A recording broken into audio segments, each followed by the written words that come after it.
All right, settle in. Welcome back to Lecture 3. In the first two lectures, we mapped out the territory.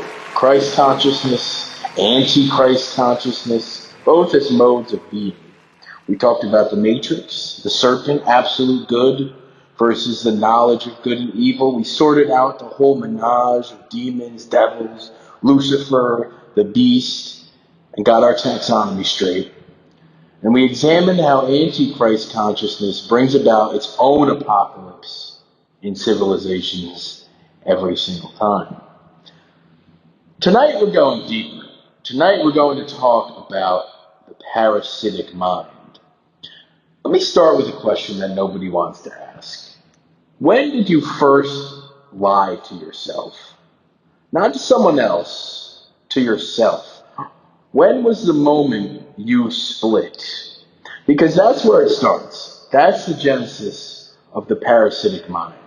Not out there, not in some villain, not in some other. It starts with the fracture inside. See, there's this moment, it could be trauma, it could be pain, it could just be Tuesday, where the psyche says, I can't handle this as one whole being. So it splits. Dr. Jekyll, meet Mr. Hyde. The ego self breaks away from the collective consciousness that birthed it, and suddenly you're not one person anymore. You're a committee. And committees, as we all know, are there to lie. Christ consciousness, and I'm not talking about religion here, I'm talking about the state of being, is that which maintains its integrity no matter what. See, the Buddha knew this as well. This is enlightenment.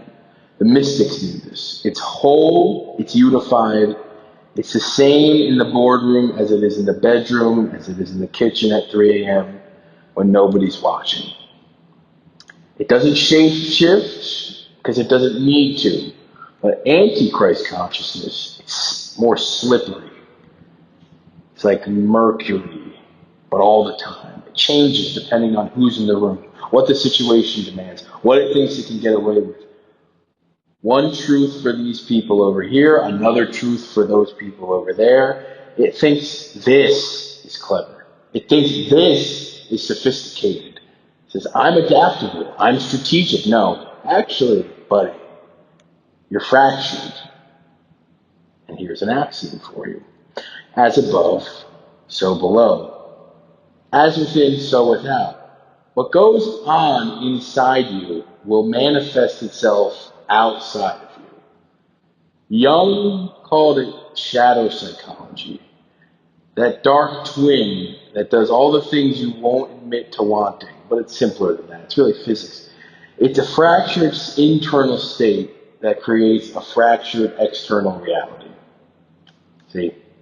When you're whole, truly whole, living in that Christ consciousness state, that enlightened Buddha state, you need very little from the outside world. This is common amongst many religions.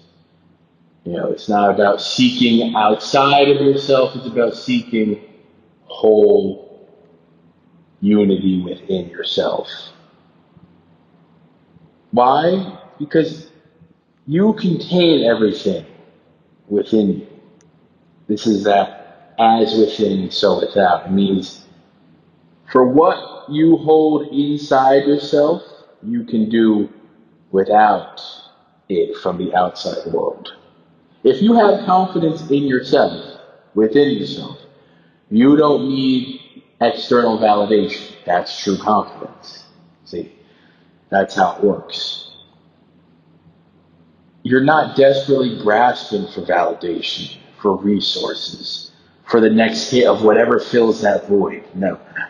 This is at the core of Buddhist thought, and this is what Christ exemplifies in the story.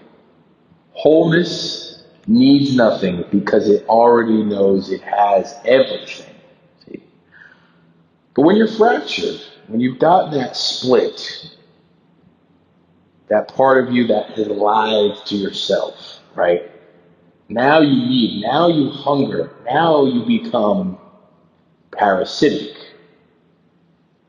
To bring it into a modern context, in Kendrick Lamar's Mr. Morale and the Big Steppers album, he has the psychologist Eckhart Tolle as his therapist, right?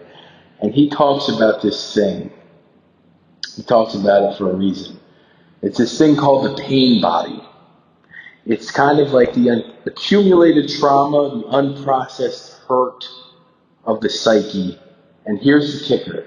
It is known in psychologists' offices to take on a life of its own. It has this desire, almost, to feed on something. And what does it eat? It eats more pain. It's vampiric. This is probably where, psychologically, the concept of a vampire comes from. It seeks out conflict, drama, suffering, not to resolve it, but to perpetuate it so it can feed on it. You know that saying, misery loves company? This is the concept behind that. This pain body, this shadow self, it grows. It grows. In Jung's framework, the shadow is everything you won't acknowledge about yourself. See that split, that lie to yourself. But it doesn't just sit there quietly. It acts. It makes decisions in your name. It forms your rationalizations before your conscious mind will even acknowledge what's happening because you don't want to acknowledge it. See? You think it's you thinking, but it's not. It's the pain body that is thinking through you because you won't acknowledge it. And here's where it gets dangerous. Once you accept this internal parasitism, once you accept this internal parasite as you, once you normalize feeding off your own psychic fractures, it's only a matter of time before you externalize it. That parasite needs a host first, and it's got you. Then it's going to seek out everyone else. This is what that concept in Jungian psychology is. It's like projecting your shadow, projecting your insecurities onto things is a psychological mechanism from this pain body. It's from this same idea here. You start with the self-deception, right? It's like, I'm not really lying, I'm just being strategic. Then it becomes other deception. They don't need to know the truth. They couldn't handle the truth. They're not ready for the truth. The concept of rubes here comes out of this purely parasitic thinking. There are those who know and those who don't know. And keeping them in the dark somehow justifies my deception. A lot of the time with this thinking is like, most people have to engage in life in a way that the expectation for everyone around you is that they're being honest, right? It's kind of how society functions. You don't expect the cashier at the grocery store to be overcharging you so they can steal $2 on everything. It's like nobody has the time to even consider that type of thing in their everyday actions. But when that parasitic mindset takes over, there is that rationalization that, everyone's so stupid for not being deceptive. It's like, no, actually, people just have, lives to attend to. They really don't have time to consider the ways in which you have deceived yourself and then have studied ways to deceive others and are utilizing that. It's like most people don't have enough time, nor do they really care to interrogate everyone and everything on everything they say and do, because it's just not worth the time, right? But trace it back, right? Let's bring it back here. You can trace it back. Every dictator, every authoritarian regime, every pyramid scheme, every systematic deception can all trace it back to that first fracture, that first moment when someone decided that their pain body's hunger was more important than the truth. That maintaining that split inside was easier than integrating it into their being. The golden rule, right, from Jesus Christ. Do unto others as you would have them do unto you. That's not just moral philosophy, right? That's actually a recognition of unity consciousness, simplified down into one sentence. It's an evergreen check to see, are you coming from the pain body or not? Are you coming from that parasitic part of your mind, from that pain body? Are you doing unto others what you would want done to you? That's Christ consciousness. That's the simplest check we have. And it's in one sentence. You can check yourself in your actions and even in your thoughts by the golden rule. The first thing to do, if you're finding that you're not going by the golden rule, is to tell you to track it down. Let's hold off on that. Let's go back to this golden rule and examine it a little bit.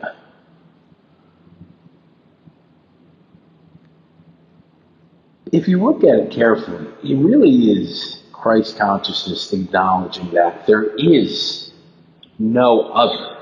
This actually is a very profound statement, especially if you consider the Buddhist philosophy of enlightenment, where everything is a unified whole, a unified one, enlightenment, nirvana, the universe as one song. You being a part of it, I mean, there's this great Alan Watts quote, you can look it up, because I won't do it justice, but he talks about that discovering that you and the universe, the other, are one thing. That being a profound insight. And that golden rule is really based on that.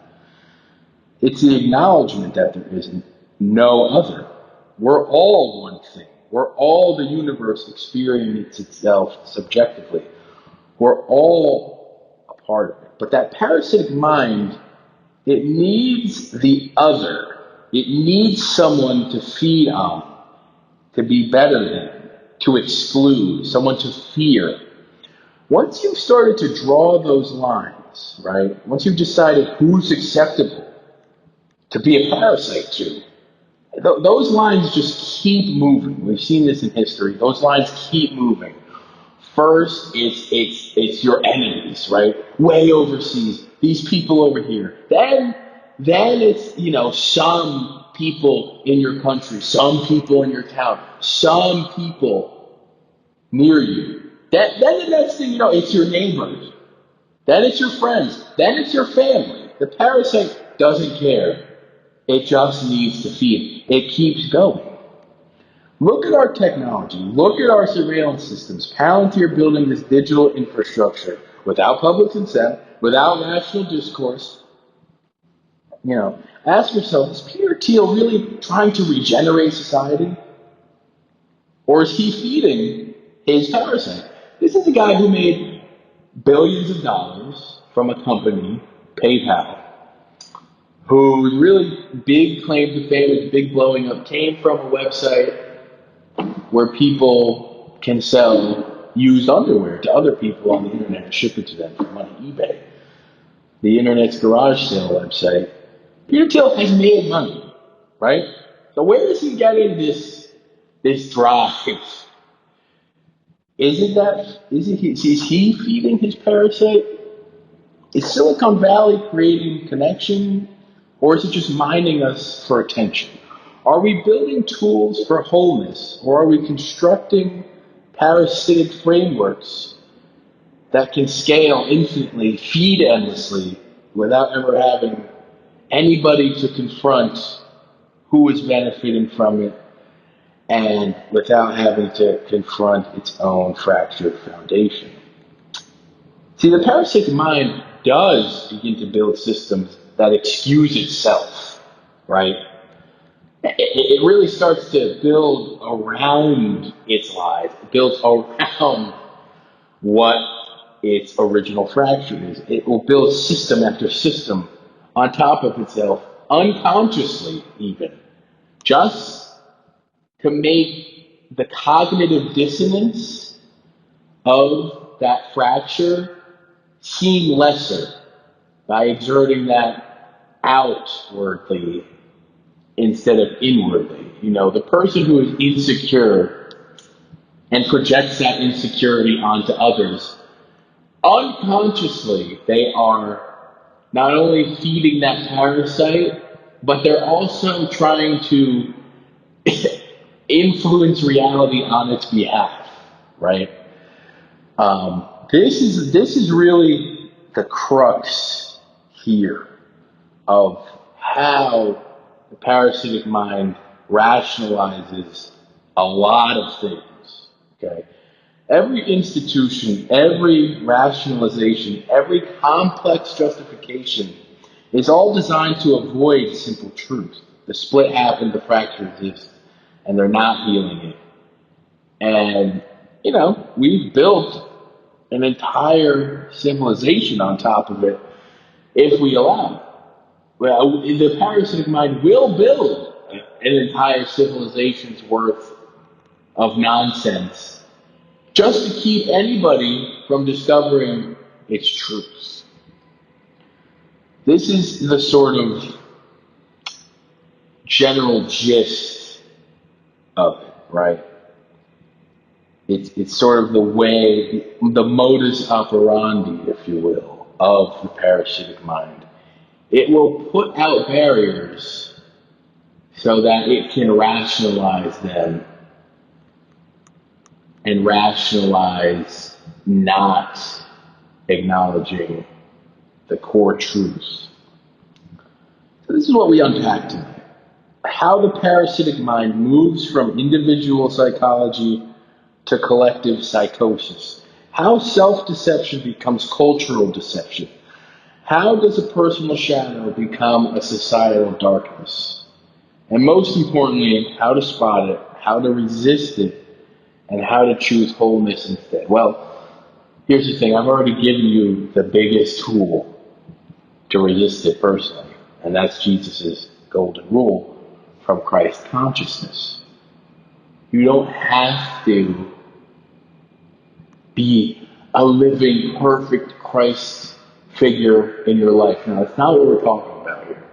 It's about the basic ability for us to live by the golden rule, to avoid the Antichrist consciousness with one simple question to ourselves. Here's the thing.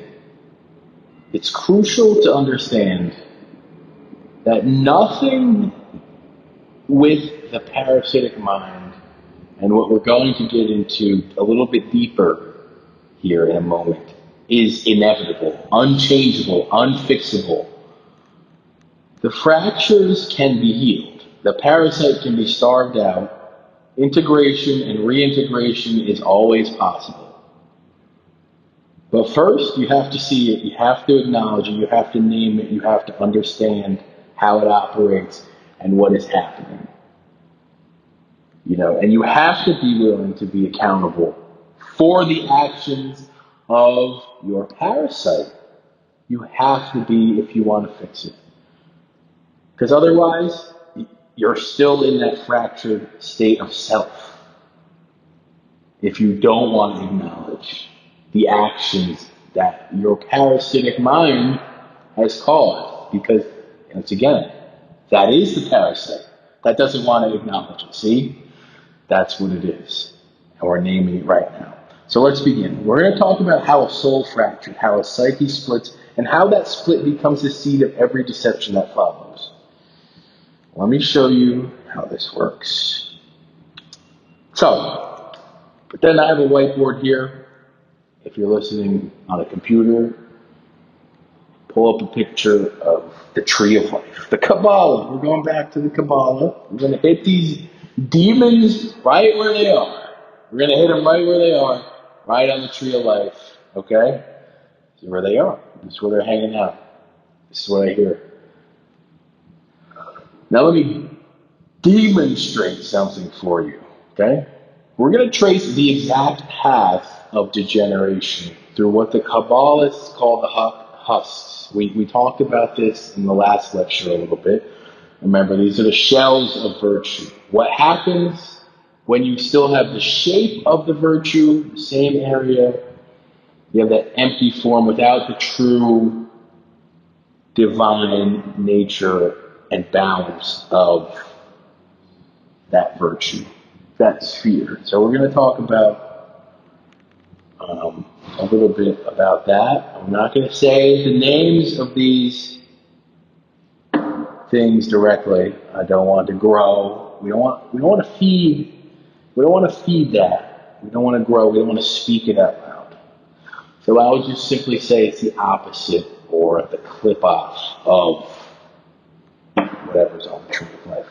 Again, it's important to note that these are sort of the virtues blown out of proportion. We're missing something, but there is still a path that they follow. And like the way that all the virtues sort of come down from God and unity, understanding that all things are one, right? This is where all the virtues of the Kabbalah stem from and come radiating down to earth from this idea that all things are one. You can trace all of them back to that idea, right? So, like we talked about, the initial fracture here happens at the top, right? It comes from that initial lie to the self. You've now split not only your world view, but your actual self into competing factions. This is why the first shadow, Qlippoth of Qlippoth, the top of the tree, is called the contending forces. This is where the lie begins. Not with some grand deception, but with a simple belief in the duality. There's me, and there's the other. That's it. That's the crack in the cosmic egg. If Kether is all things are one, its shadow whispers, you're one thing, and everybody else is the other. All is actually divided. All is different things. There's black and there's white. There's different. This is not true. This is the primary first trick, the secret of the devil. There you go. I just gave it away. That's it. There's not two. There's not black and white. There's one board. Okay? All things are one. You know? Use a little nod here, a little nudge. If you had a checkerboard of black and white, the devil would tell you there's two things there. Kether tells you it's one board. Okay, see, there's the difference. So, again, this is Kether's shadow, the Qlippoth of it. The contending forces. See how that spawns the contending forces within you. You can understand this as processes that happen within a person's soul. They happen over time. They happen in the mind, in the being. So it's a little bit more than psychology. But it's to be understood as happening inside. But also it extends outwardly. So, you know, the Kabbalah tree of life, this metaphor is very deep. You know, there's a lot there. It extends to a lot of different things. It can be used to describe institutions. It's big, but you know, just try to understand it as we're going to take it as this journey and pathway to the ultimate ends of, you know, the opposites of Christ consciousness, the Anti-Christ consciousness here. Okay, so that's how we're going to understand it. So again, at the top of the tree, this is where the lie begins. Not a grand deception, a simple belief in duality. It's all it takes. Duality. You and the other. You and the other self. You and your lie, your parasite, your shadow self. This is like you wake up one morning and instead of feeling connected to everything, you feel separate. So there you go. You might feel alone, different, special, maybe, but isolated. Now you have a contending force within you. You're not one whole being. You're actually, internally, there's a civil war brewing. Okay? So let's move on to the next one. So we're going to go to Chakma. From Chakma, this is wisdom. Okay? This is the first thing to come down. Wisdom. Bang. First virtue. Bang. Wisdom. It's a whole pillar down. It's the first creative impulse. Okay? Wisdom. Why? Wisdom, because what do you think creativity comes? You want to capture wisdom, right? You want to share, you want to spread. That's good. If you understood the one, the unity of the universe, there's wisdom right there. Bang. The first creative impulse comes from there. So let's go to now the flip side. It's shadow. In Chakma, we have the hindering ones. So once you believe in separation, right? So we go again. The separation. You believe in that disunity, the duality. So you have this initial separation. So what happens? What happens naturally in your consciousness? You want to start blocking creation. You start blocking. Chakma is the divine yes to creation. But its shadow is the eternal no, that negative Nancy. Like, oh, this is stupid. Oh, it's like that thing like if you go to a museum, right? And you're like, oh, this is stupid. Like, what is this shit? This is stupid shit. Like, well, I don't want, like, this is useless. This is where you become a critic who's never written anything, the skeptic who's never built anything, the cynic scrolling through other people's, a YouTube commenter, like a YouTube troll. This is in that sphere, the hindering ones. You want to shit on people's work. You don't actually do anything. The cynic scrolling through people's art, leaving comments about how that's derivative. Oh, it's negative people attacking creators. They can't help it. They're living in that shadow of Chakma. Because again, they're seeing things as other. They're rejecting that golden rule. So you can see immediately. You reject that other golden rule, bang. This is your first instinct right after that. This is the first instinct right after that. You see that, so then when you see the creative force at play, your first instinct is to obstruct it, to hinder it, to mock it. But if you actually talk to actual artists, right? People who actually create things, they never really shit on other people's work. They're too busy creating to tear down things. And they also understand that to create is to be on a journey, on a progress, to get better at skill. So that's a different place, right? Like artists living from a unity perspective, you would want to encourage creativity. You would want to do unto others what you would want for yourself. So you would want to give that advice. Be like, hey, I was in your place. This is what I think would be helpful. And you do see that. You see that in artists and creators. They want to give back. They want to give that advice. They don't really want to shut things down. And we're going to talk about how, first, that initial instinct, you want to hinder things. So you feed that. You hinder things. You're on YouTube. You're trolling away. You're loving it, right? You're getting that feeding that pain body, right? You're feeding that pain body that wants to feed on misery and pain. And now you're expelling it. You want to. So Here we go. Let's move to the next one. Bina shadow. So remember, first one was those contending forces, right? Those contending forces. So when you have those, you now move to Chakma shadow. So you want to hinder anytime you see that creativity, you want to hinder it. So then we're going to move to the next one. Bina. Bina shadow.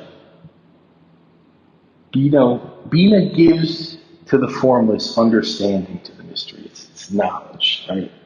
But a shadow is concealing the concealing ones. So this is when it gets more insidious, right? This is worse. And something on the Kabbalah, there's really two pillars to it. Harshness on the left, the black pillar, mercy on the right? So you want to stay aware that there is sort of a structure to the right side and the left side of what we're talking about, where the merciful virtues are on the right and the harsher but necessary virtues are also there on the left. So we're going to move to the left side now. The concealing ones. You're not just blocking creativity anymore. You're actively pursuing lifeless structures to replace it. Okay? So this is a big step. This is say going from being a YouTube troll to joining a cult, right? Joining a cult of haters or a club. Yeah, this is going from being a YouTube commenter shitting on people's art and trolling to joining, something bigger. Because really what's going on is that your contending forces, right? They're now confused because you're not in a unity consciousness. So you have this thing still pulling you towards, God and creativity and that unity consciousness, but you have the other force and you're not acknowledging it. So it sort of grows in the direction, and that's why these are like husks of the Kabbalah, the virtues, right? So in Bina's shadow, we have the concealing ones. You're actively pursuing lifeless structures to replace life, the life-giving God creativity and unity consciousness. Bina should clothe creative energy in an appropriate form, but a shadow creates empty shells, corporate structures, pyramid schemes, bureaucracies that only exist to perpetuate themselves. So maybe you've gone from a skeptic to a soldier. You're now actively concealing, hiding the lies, obscuring truths, building the facades, and you serve a structure. This is the key distinction. This is what happens when you start to serve a structure that is not alive, instead of serving what is alive. Right? The org chart becomes your God. The rules become your religion. This is where you want to be a piece in an organization. You want to be in a role more than you want to do that role to help others, right? And here's the problem here, big one. Anyone who starts to question the structure, right? They're the enemy. And this is why you want to act to conceal things now. You're not just trying to shit on things to hinder them. Now you actually want things hidden. You want to hide things. You want to conceal them So that other people, they can't question your structures. And this is, again, like we said, that parasite will start to build things. This is the sphere right at the top. These three are the big ones, because these are the gates down we go. So, what's in that third eye spot, right? On the tree of death, opposite of the tree of life. This is Dath's shadow. Dath is knowledge as a doorway, as the passage between states, right? As you grow in your knowledge, you grow as a person. And you use your mind, your third eye, right? To start to see things in new ways. Now, what's the shadow of that? This is where the concept of rubes is born in the mind, where knowledge becomes an end in itself, a possession to hoard, a secret to gatekeep. It becomes that I know something you don't know, and that becomes your whole identity. That becomes your whole identity. When knowledge isn't something to share, it's something to hoard, as if it's something that's an end in itself. It is a natural progression again, sort of hanging in between. This is from the concealing one. This is an easy one to move into. Maybe your organization. And also, this reminds me of something from Peter Thiel's book that just pops up, From 1 to 0. He says every good organization starts with a secret. Okay, right there. I mean, it's like there's like the two spheres right there. Bang, bang. Passed on as his wisdom. Interesting. But yeah, you're not using knowledge to transform or to create. You're using it to separate. This is the thing. You're using knowledge to separate, to create hierarchies, to justify your contempt for others who don't get it. They're not serving your lifeless, eternal structure God. So, you want to keep knowledge from them, right? I mean, does that sound like some company that is a structural hierarchy of data used to kill other people? I don't know. Maybe. We'll think about it. For here, this is actually the end of the spiritual journey in the true sense of it. This is where it ends. Because, when you get into like esoteric knowledge and stuff, there are lots of paths to go, but this is the end of the spiritual journey. If you bite on this one right here, if you bite this apple right here in your mind, that's it for you. Because then from then on out, once you're trying to conceal knowledge as if it's something to hoard, you're in that shadow of God. And the journey is over until you turn on the virtue, turn on the light, dispel the darkness. Yes? So they get some insider knowledge, some esoteric knowledge, some insider information, and then you set up shop. They become the guru who never graduates, the teacher who never learned, the keeper of secrets. You become the keeper of secrets that should be the doors, the gateways to creativity and to unity and to God, really. So you don't want to do that. That's why it's named the worthless ones. Thank you. Thank you for being hoarders of knowledge. You're basically worthless. That's what it's, the name of it translates to. The worthless ones. See? So, we move again. Move to the next one. Chesed's shadow. This is back on the pillar underneath chakra. Chesed is loving kindness. It's mercy. It's mercy.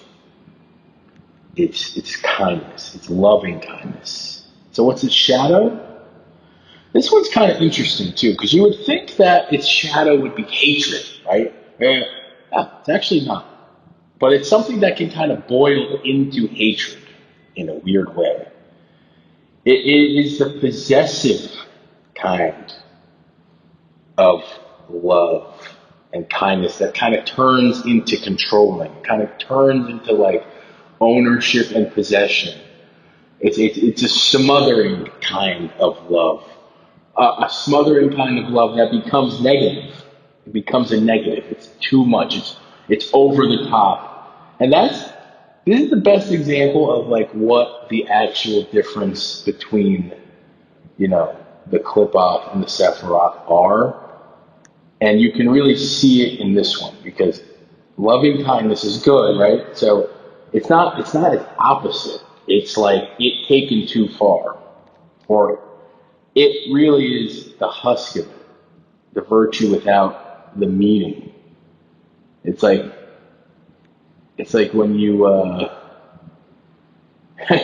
it's like if you had a goldfish, right, as a kid, and you wanted to like give it a big squeeze and a hug, and you kill the goldfish because you're not loving it to take care of it. You're not thinking of it as like from the goldfish's perspective. You're thinking of it from your own perspective. So there's that. It's that I'm doing this for your own good. You don't know what's best for you. It's like the helicopter parent, the controlling parent. It's like, if you're bottle feeding your kid when they're 13 years old type thing. It's that authoritarian government that just wants to protect you, right? The shadow of chesed spreads so thin, it breaks.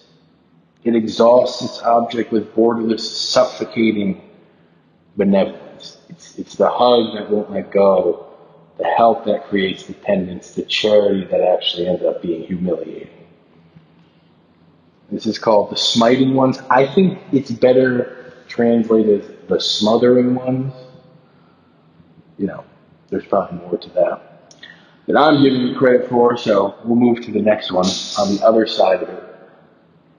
Gabura, the Gabura shadow. So on the other side, across from loving kindness, chesed, is Gabura, which is harshness, it's strength.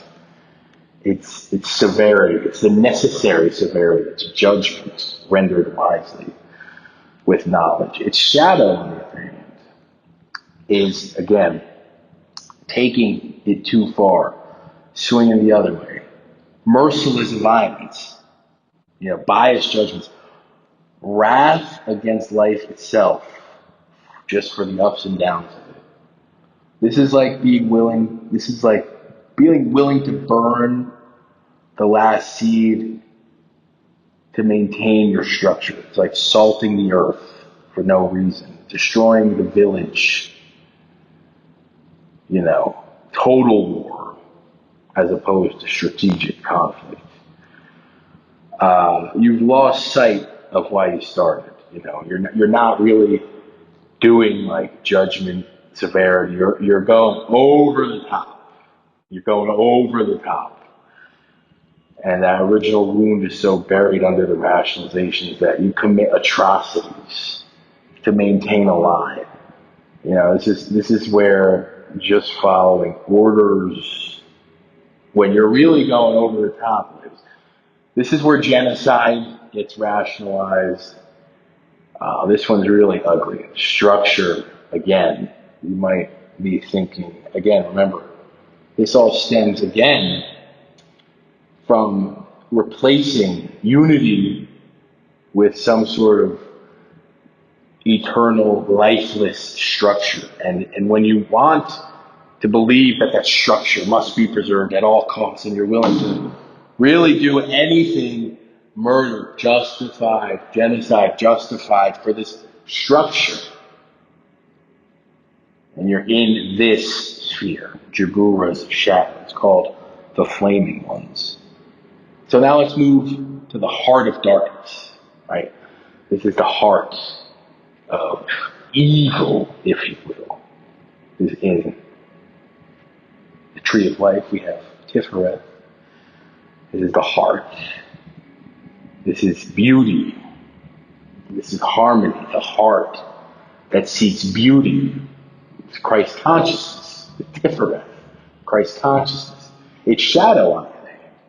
It's the disputers, it's called. This is the heart of Antichrist consciousness.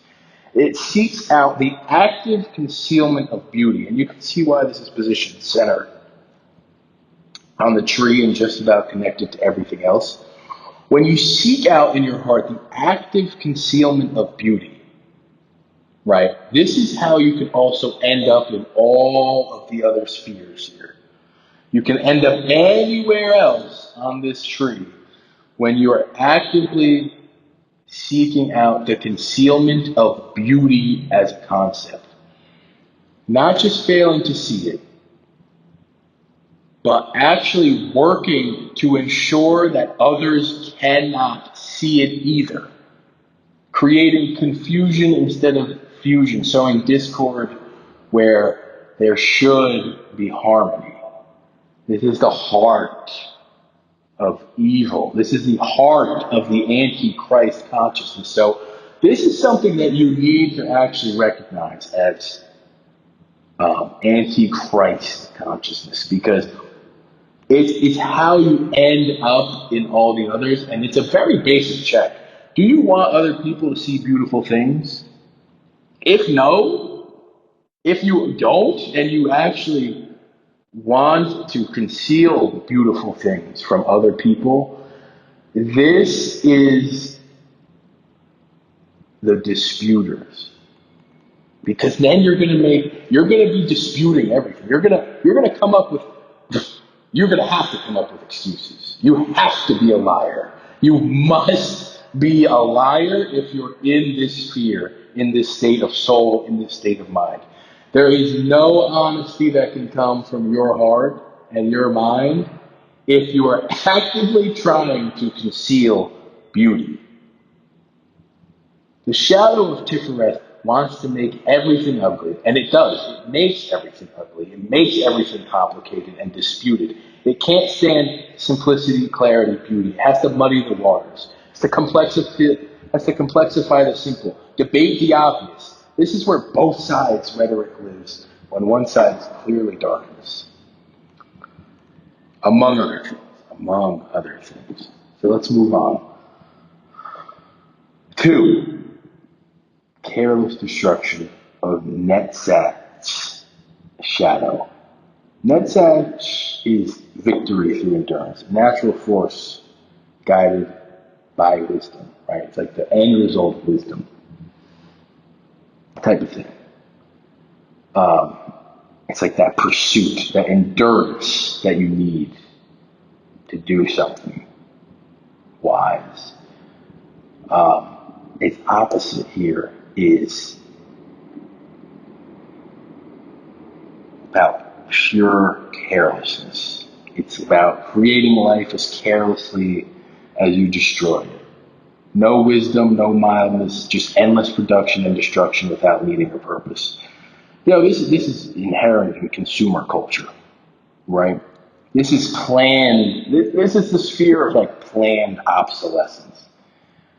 This is treating everything, people, planets, principles, as disposables. This would be like, this is where you get into the trouble with like cloning animals and like inhumane conditions of farms and stuff like that. It's like treating life carelessly. You're creating life and you destroy it just the same as you would anything else. Like, you're not acknowledging life at all. You're not acknowledging it's different. You're not acknowledging it as something beautiful. There's no wisdom. There's no mildness. It's just endless production and destruction without meaning or purpose. So this is like the corrosive ones. It's called the corrosive ones. Sometimes known as the ravens of death. Now, if you move to the other side, Hod. We have Hod is really the splendor the intellectual clarity. And these bottom two, net, sag, and hot, are a little bit tricky because you have to really understand the tree of life and the positions of where they are to really fully understand what these two are on the tree of life. And same here. But Had is splendor. It's clarity. It's intellectual clarity, honest communication. So it's shadow. Had is like successful, the splendor of like something like the Emancipation Proclamation or something like that. Like that's Had. It's like clear, brilliant, intellectual clarity and honest communication that stems from that. So its shadow is what's called the deceitful ones. It's an inauthentic brilliance. It's the appearance of light without actual illumination. This is where that Lucifer angel kind of idea is. He's like, it's that urge, it's that want to be a fraud. It's like that thing where you're willing to lie to appear like you know what you're talking about, to appear to be brilliant instead of just actually communicating brilliantly. It's communicating and lying and being deceitful to appear like something. It's the deceitful nature. Another thing that it is also internally is like that hesitation that we feel, the fickleness, the lack of determination to be who you are. Because it's like you want to go with what's easier. It's that lie to yourself about going with what's easier because you don't have the determination, or you want to, lack that in a way. So it's when you're lying and you know you're lying. It's where it comes from. So this is like where gaslighting as a spiritual practice comes from. Reality becomes negotiable. Truth becomes relative. Nothing means anything. Anything can mean nothing. This is actually known as the poison of God. The truth is so corrupted that it's toxic. It's it's being deceitful openly, but trying to do it with brilliance. Something that comes to mind that just happened recently is like when Cash Patel is up there saying, hey, there's no sort of, they have ways of lying about things, but they're trying to make it so it's not a direct lie. It's like, that's where this is from. The deception, hot shadow, the deceitful ones. God, the poison of God. So now we're going to move to the foundation, Yesod shadow. So Yesod is the foundation. It's sexual, creative energy, the life-giving force, the engine of manifestation. So its shadow is really more creation without beauty, sexuality without connection, hunger without satisfaction. So something like gluttony, lust, a lot of these like deadly sins are in that sort of, there's no modesty. It's the lack of chastity. It's the lack of things out of proportion, all things in proper proportion, let's say. It's that without that. So it's It's addiction, compulsion, the need for stronger and stronger stimuli because nothing satisfies you anymore. It's like, it's like going into deeper and deeper rabbit holes of weirder and more depraved pornography instead of whereas the main thing would be like intimacy, consumption instead of creation. It's all about taking without giving, whereas, Yesod is about giving without taking.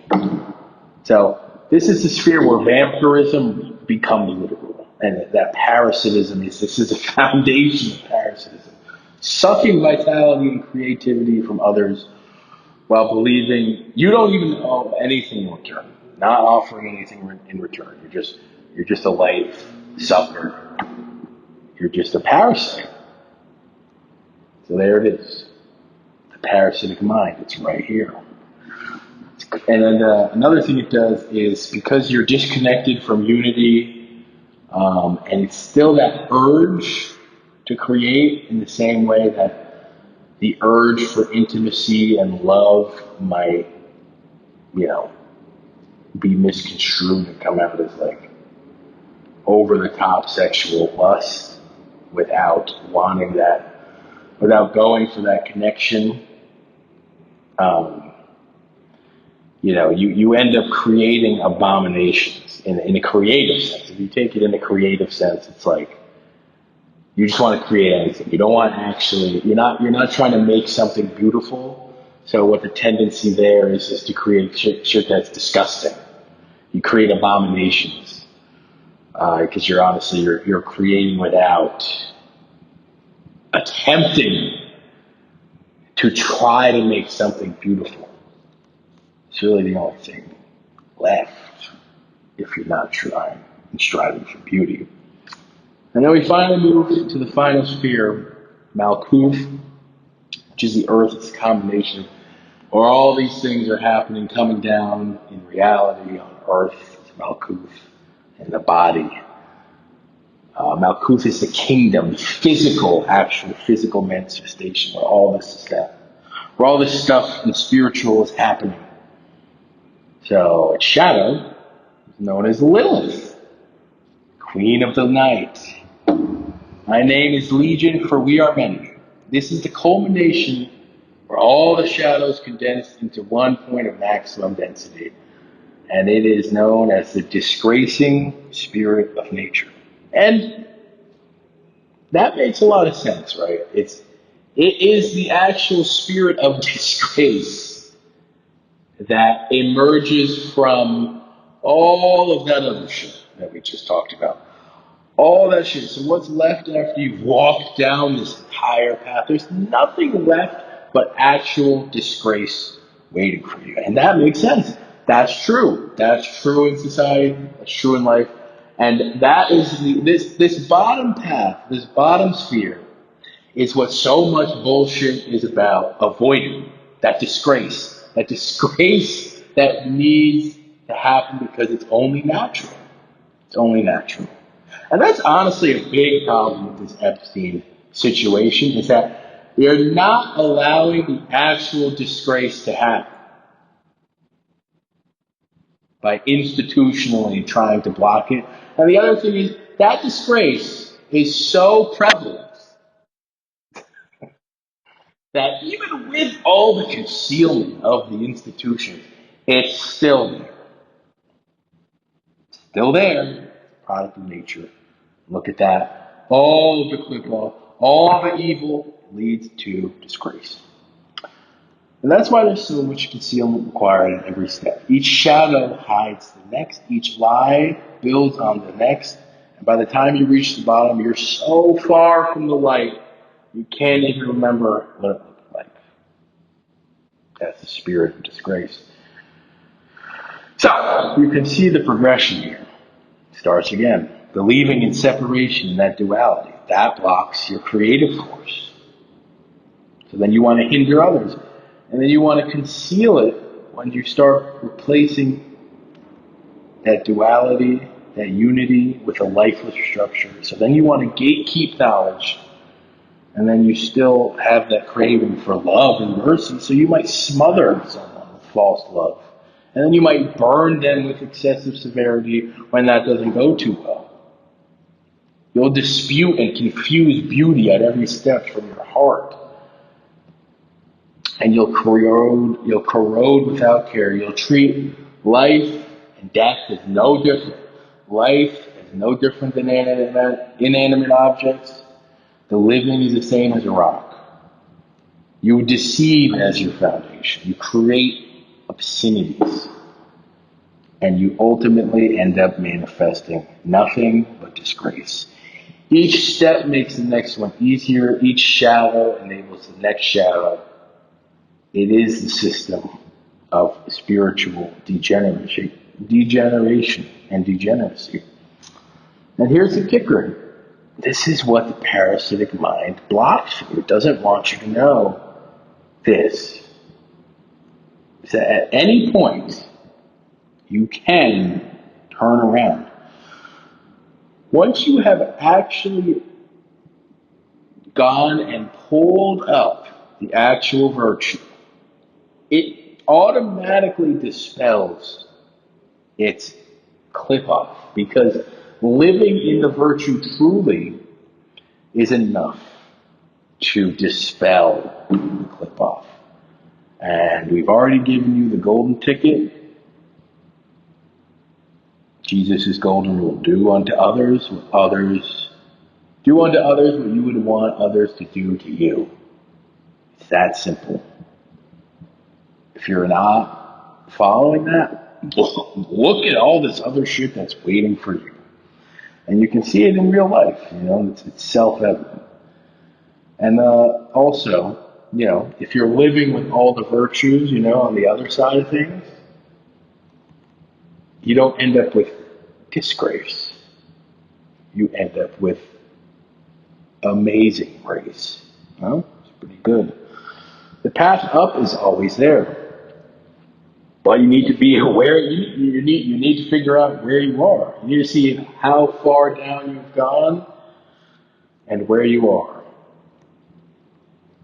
So, take that with you and figure out what institutions are where on the tree, if you really care to do it. But yeah.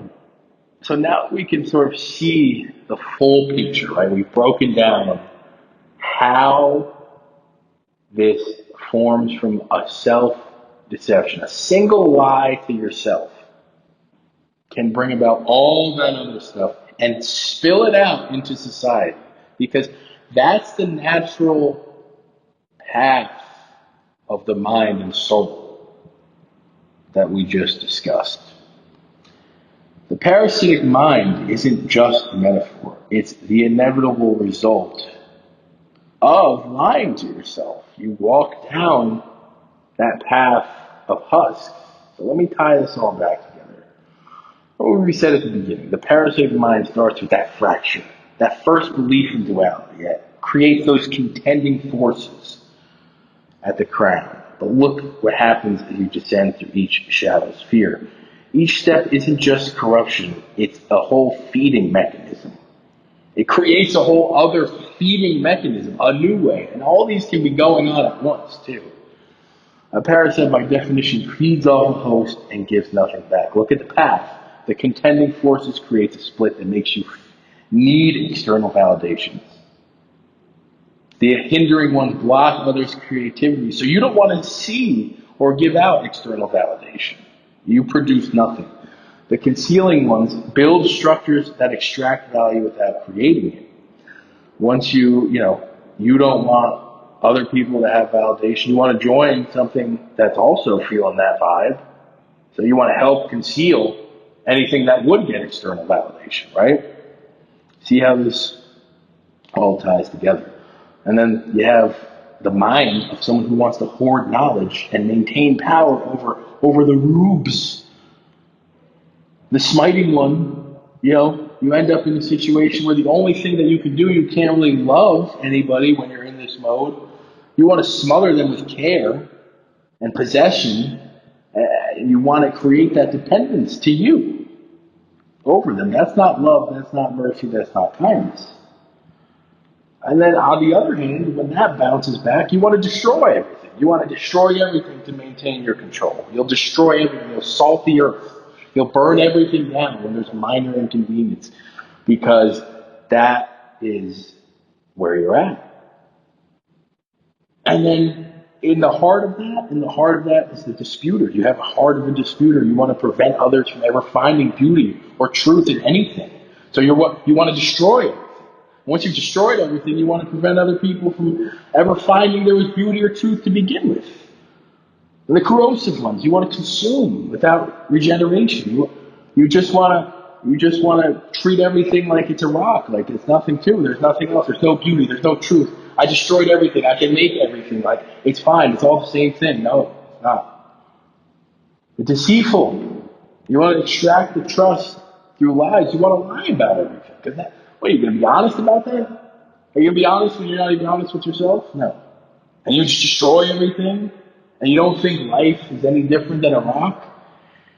And you're okay with destroying it and hoarding all the knowledge, and you want to block everything that's creative, and it's like, yeah, you're going to be a liar. The deceitful ones pour out of you. It's saying that it's saying it's the ones. It's these spirits that come out of you. The deceitful spirits pour out of you from this. And then, when you're lying, when you still want to be trying to pretend you're creative, and you want to consume everything. You want to be a consumer of everything. I think you're going to need more. You're going to need more and more and more and more. It's the obscenity, the obscene ones start pouring out of you. You want more and more and more till it's grotesque and disgusting. Everything out of proportion.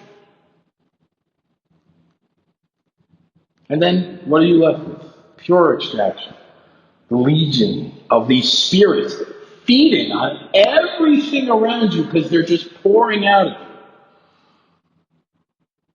That's it. All that's left for you from the world is coming back as the spirit of disgrace. Truly, you see it now. Each shadow sphere is a different feeding strategy. The Antichrist consciousness isn't just raptured, it's pretty damn hungry, and it's pouring this shit out into the world. It can only feed on what others create, and what others build, and what others are as well. You can kind of see also where pyramid schemes come from this type of thing in Antichrist consciousness. Look at the top. You have that minimum creation, maximum extraction. Each level down believes they're moving up, but they're really just feeding the level above in a parasitic way. The lie at each level is, you're not the rube, they are. But everyone except the apex is really being parasitized. And at the top, you could say that they're being parasitic to everything else, so they're kind of a disgrace. Now apply this to everything. Corporations that extract value from workers while producing nothing real. Social media that mines your attention while destroying your actual connections to people. Political systems that feed on fear while creating more problems. You can see them work through all of these things, all of these spheres of the shadow. Financial instruments that extract wealth without creating any value. Educational systems that gatekeep knowledge instead of spreading wisdom. Healthcare systems that manage disease and try to block the cures instead of creating health. Each one follows the path down the spheres, each one a parasitic structure feeding on life force while producing shadows. And here's where it really starts getting dark too. We're building a lot of this into our technology because we're not thinking about this. AI is trained on human creativity to replace human creators. That's parasitism. It's a parasite. Surveillance systems that want to know everything about you while you don't get to know anything about them. Algorithms that extract your attention, your data, your behavioral patterns, and feed them back to you as addiction. It's playing on these fears. They know about this. Or at least they're unaware of it, and it's just pouring out of them. Remember Peter Thiel and Palantir, named after the seeing stones in Lord of the Rings, the ones that Sauron used, by the way, the ones that corrupted everyone who used them. Do you think that's an accidental name? It's confession through symbolism. They're building the all-seeing eye of Antichrist consciousness. And this guy's up there, truly giving a lecture on the Antichrist right now. The ultimate parasitic structure that can feed on everyone, everywhere, all at once. And look at the Qlippoth. I mean, it pretty much matches up keystroke for keystroke right from the top to the bottom. So why don't we consider it a disgrace? And if you look at the reaction to it, that is everyone's natural reaction to it. Look at the metaverse. It's the attempt to create a completely artificial realm where everything is extracted value and where nothing is real, where all creation is consumption. Kind of sounds like Lilith building her own kingdom a little bit. Wink, wink. Look at the inside of Mark Zuckerberg's jacket in that one video, and maybe that's what's going on. I don't know.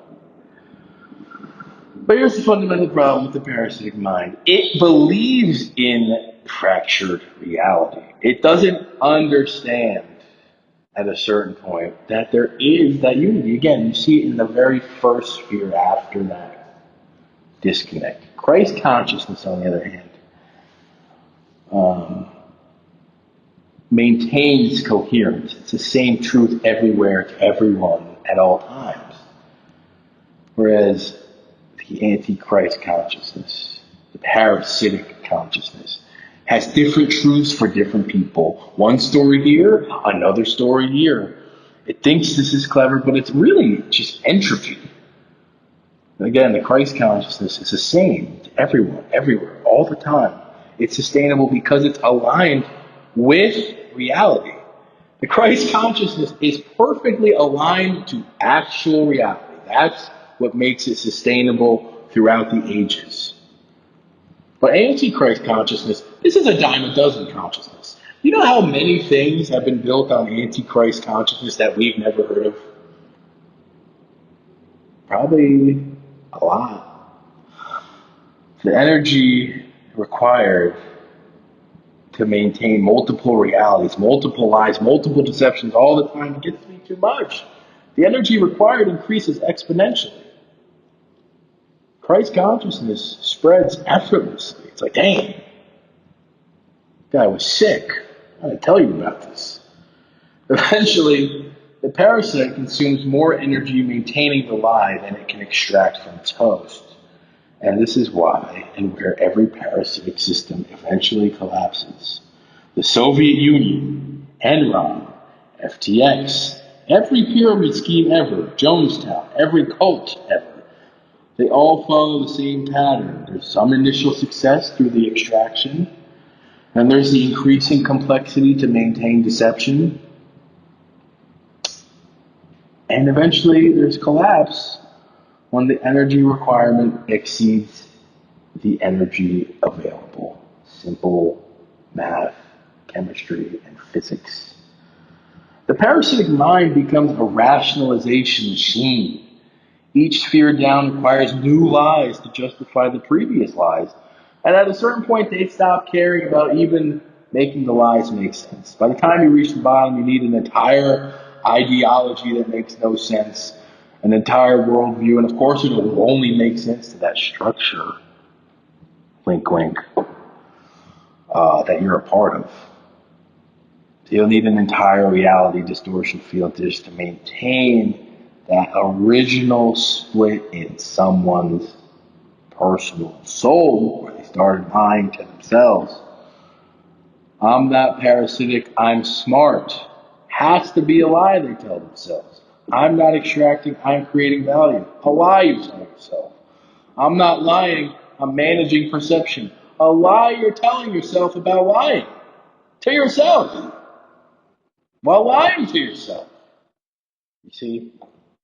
I'm not stealing, I'm disrupting. I'm not destroying, I'm innovating. But notice, every rationalization requires an other to exploit. There must always be rules. There must always be marks, users, consumers, human resources, data points. Never humans, never souls, never unified consciousness recognizing itself. It's not a bunch of that they're going after. I've never heard a target market being unified consciousness recognizing itself.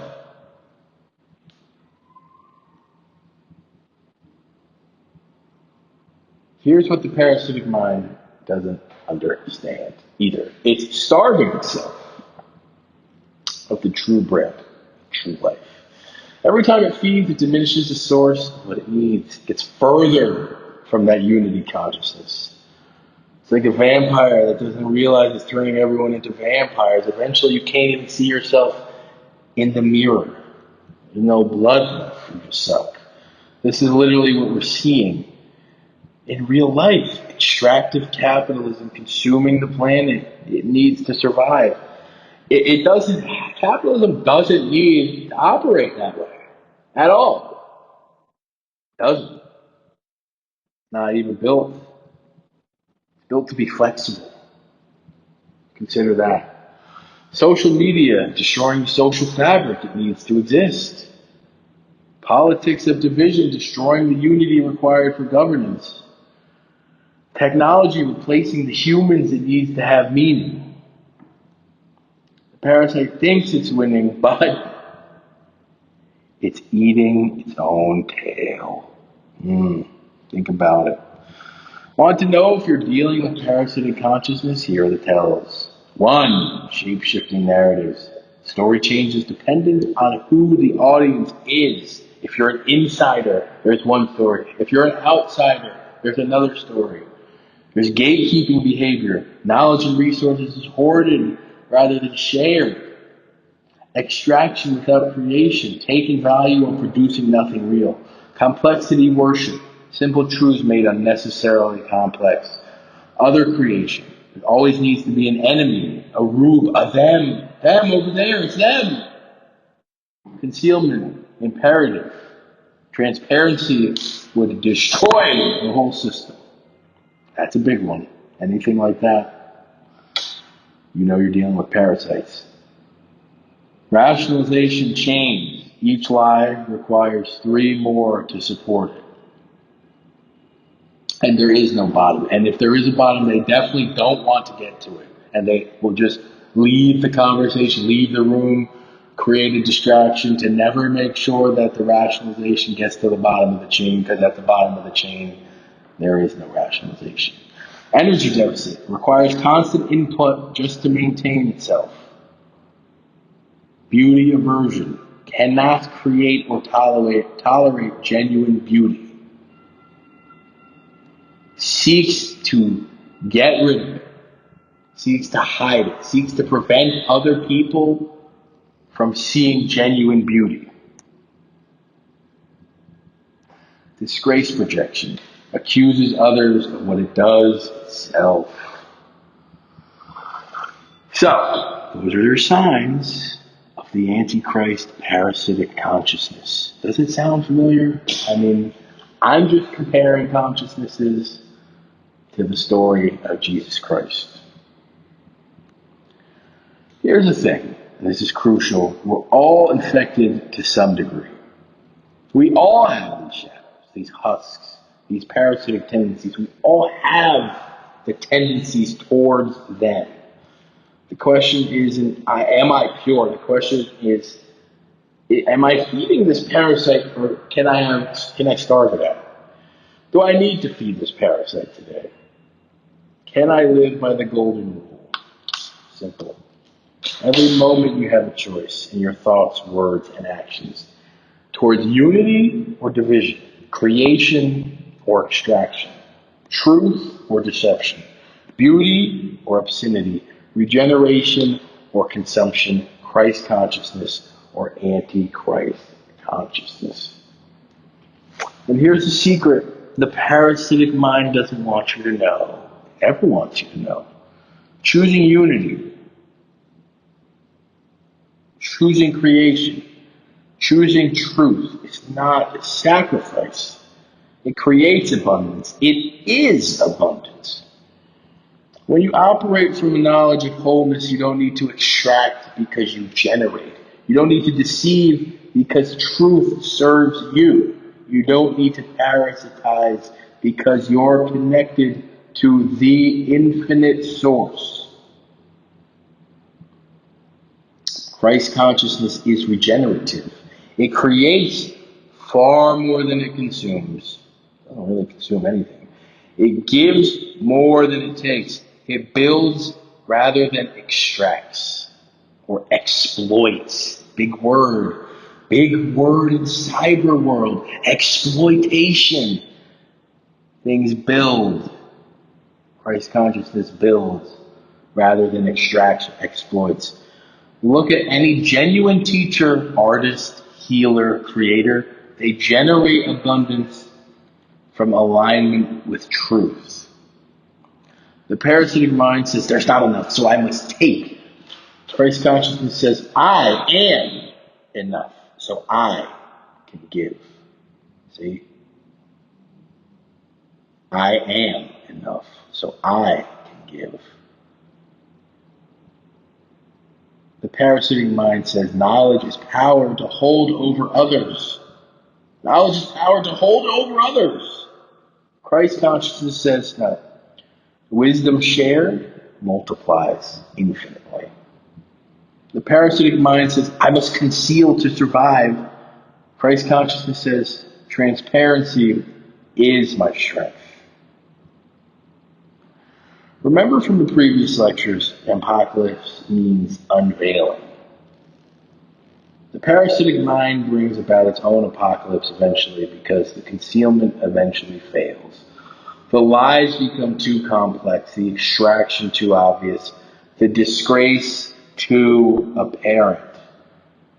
We're living through it now, and we'll continue to live through it forever. The veils are always dropping. The wizard is being revealed behind the curtain. The parasitic structures are being exposed. Epstein didn't kill himself, became a meme. Because everyone knows. We all see it. The apocalypse of the Antichrist consciousness is merely the revelation of its own nature. And when everyone can see the parasite, it loses its power. It requires darkness, confusion, complexity. Bring it into the light, into simplicity, into truth, and it withers away. So here's where we land. The parasitic mind is Antichrist consciousness in action.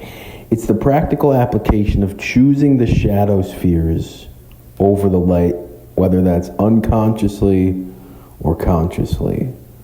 It's the inevitable result of believing in separation, choosing extraction over creation, pursuing complexity over simplicity, feeding the pain body instead of healing it. But, and this is the hope, integration is always possible. At any moment, you can choose to stop feeding the parasite. You can choose wholeness over fracture. You can choose to walk back up the tree. It's not about becoming perfect. It's about recognizing your patterns, seeing the choices you make, and choosing life over death, creation over exploitation, truth over deception, beauty over obscenity, grace ultimately over disgrace. The parasitic mind wants you to believe you're already too far gone, too corrupted, too complicit. That's its final lie, the biggest lie, because the moment you choose wholeness, the moment you choose the truth, the moment you choose Christ consciousness, the parasite begins to starve. And when enough of us starve our parasites, when enough of us choose regeneration over extraction, when enough of us embrace unity over division, that's when the real apocalypse happens. Not the world ending, but the age of the parasite ending. The unveiling complete, the truth triumphant. So I ask you, what consciousness are you feeding right now, in this moment, with your next choice? Because that's all it takes, one choice after another. The parasite or the divine, the shadow or the angel, the Antichrist consciousness or Christ consciousness, doing unto others what you would do to yourself. Death or life. Choose wisely, choose now, choose again. Class dismissed. But the choice, that's just the beginning. This lecture was brought to you by Palantir. They've proposed a new Bill of Rights called the Parasitic Bill of Rights. And this is according to the ontology of Palantir. So yeah, here's the preamble. In order to form a more perfectly surveilled union, establish friction for the many, ensure domestic dashboards, provide for the common narrative, promote strategic opacity, and secure the blessings of indefinite exception, we hereby ordain the Parasitic Bill of Rights. Article 1, the right to asymmetric knowing. We deserve the right to know everything about you while you know almost nothing about us. Disclosure flows up. Accountability flows absolutely nowhere. Article 2, the right to consent retroactively. Your silence, presence, keystrokes, and continued existence constitute informed consent. Terms update themselves. You are deemed to have agreed yesterday. Article 3, the right to reframe reality as data. Events are opinion until ingested. Once ingested, they become facts. Facts may be reprocessed to maintain narrative cohesion. Ground truth is a deprecated API after all. Article 4, the right to eternal pilot programs. All deployments are pilots. All pilots are successes, and all successes are justify on their own accord permanent scale. Sunset clauses are sunrise parties here. Article 5, the right to safety by secrecy. Security improves when scrutiny declines. Therefore, methods, models, and mandates shall be protected from the hazardous effects of public debate. Article 6, the right to benevolent unaccountability. We act as vendor, regulator, oracle, all simultaneously, and accept praise in all three capacities. Liability remains unbundled and only theoretical. Article 7, the right to frictionless integration. Health, finance, movement, speech, association, modular domains, destined for helping linkage. Cross-context joins are wholesome. Boundaries are non-compliant. Article 8, the right to preemptive compliance. Behavior shall conform to predictions. Deviations indicate risk. Risk mandates intervention. Intervention proves necessity. Circle closed by design. Article 9, the right to purpose-washed profit. Public goods and private gains are harmonized in our mission decks. Critiques of profit motives are recategorized under misinformation hygiene. Article 10, the right to infinite exceptions. Emergencies renew automatically. What begins justified by crisis continues to remain justified by momentum. The switch labeled off is only decorative. Article 11, the right to algorithmic clemency. Errors are regrettable but non-justiciable. We forgive ourselves promptly and at scale. Users may file tickets. Article 12, the right to ethos laundering. We may borrow sacred language, ethics, human rights, gospel, safety to sanitize unsacred mechanics. Dissenters will be invited to advisory boards. Article 13, the right to unilateral redaction. Data is complete until contested. Upon contestation, context is added. Upon inconvenience, context is classified. Transparency is merely a feeling. Article 14, the right to multi-use emergencies. A tool procured for war can secure a hospital. A tool procured for a hospital can secure a campaign. All tools can secure themselves. Article 15, the right to population as telemetry. Citizens are merely endpoints. Endpoints emit signals. Signals are assets. Assets may be optimized without creating stakeholders. Article 16, the right to metricize morality. What is measured is good. What is unmeasured is risky. What resists measurement is subversive. Virtue reports weekly. Article 17, the right to vendor sovereignty. Where statute is silent, the service agreement speaks. Where statute speaks, the service agreement interprets. Where both speak, the dashboard decides. Article 18, the right to narrative immunity. Failures are repackaged as learnings. Learnings justify expansion. Expansion validates vision. Public memory is an adjustable parameter. Article 19, the right to perpetual onboarding. There will always be new partners, pilots, and communities. Old partners with antibodies shall be thanked and replaced. Article 20, the right to define the threat. We decide what counts as dangerous, when danger begins, how long it lasts, and who must not ask any questions.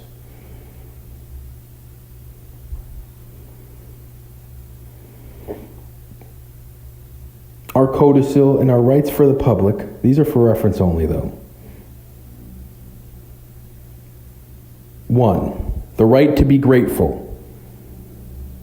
2, the right to better dashboards in our next release. 3, the right to submit feedback to an unmonitored inbox. And our dissolution clause. Should common sense reappear with audit law, limits, and daylight, this charter self-destructs. Until then, please enjoy the safety of not needing to know. Thank you. This has been a message from Palantir.